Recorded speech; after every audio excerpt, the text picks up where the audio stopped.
కేంద్రం తీరుపై కాంగ్రెస్ శ్రేణులు బగ్గుమన్నాయి. ఉమ్మడి ఆదిలాబాద్ జిల్లా వ్యాప్తంగా నిరసన కార్యక్రమాలు వెలువెత్తాయి. ఇక కేంద్ర ప్రభుత్వం ఇటీవల ప్రవేశపెట్టిన బడ్జెట్లో తెలంగాణ రాష్ట్రానికి నిధులు కేటాయించకుండా తీరని అన్యాయం చేసిందని ఆరోపిస్తూ టీపీసీసీ పిలుపు మేరకు మందమరి అంబేద్కర్ చౌరస్తాలో ఆందోళనకు దిగారు. బీజేపీ ప్రభుత్వం అవలంబిస్తున్న మొండి వైఖరికి నిరసనగా అంబేద్కర్ విగ్రహానికి వినతి పత్రం అందజేశారు. అటు చెన్నూరు నియోజకవర్గంలోని అంబేద్కర్ చౌక్ వద్ద కాంగ్రెస్ నేతలు ప్రధానమంత్రి మోడీ దిష్టిబొమ్మను దహనం చేసి నిరసన వ్యక్తం చేశారు. పెద్ద ఎత్తున వ్యతిరేక నినాదాలు కూడా చేశారు.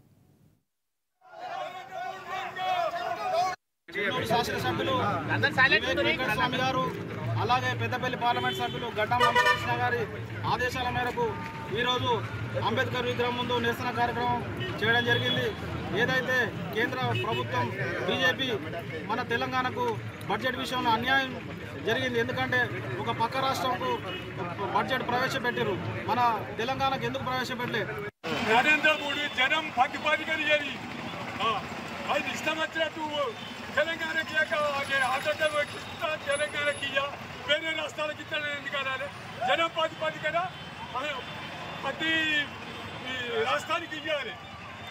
తెలంగాణ పనిచేసింది చాలక ఇప్పుడు ఎలక్షన్లు ఉన్నాయని బీజేపీ బీఆర్ఎస్ కుట్ర పన్ని తెలంగాణ బడ్జెట్లో మన తెలంగాణకి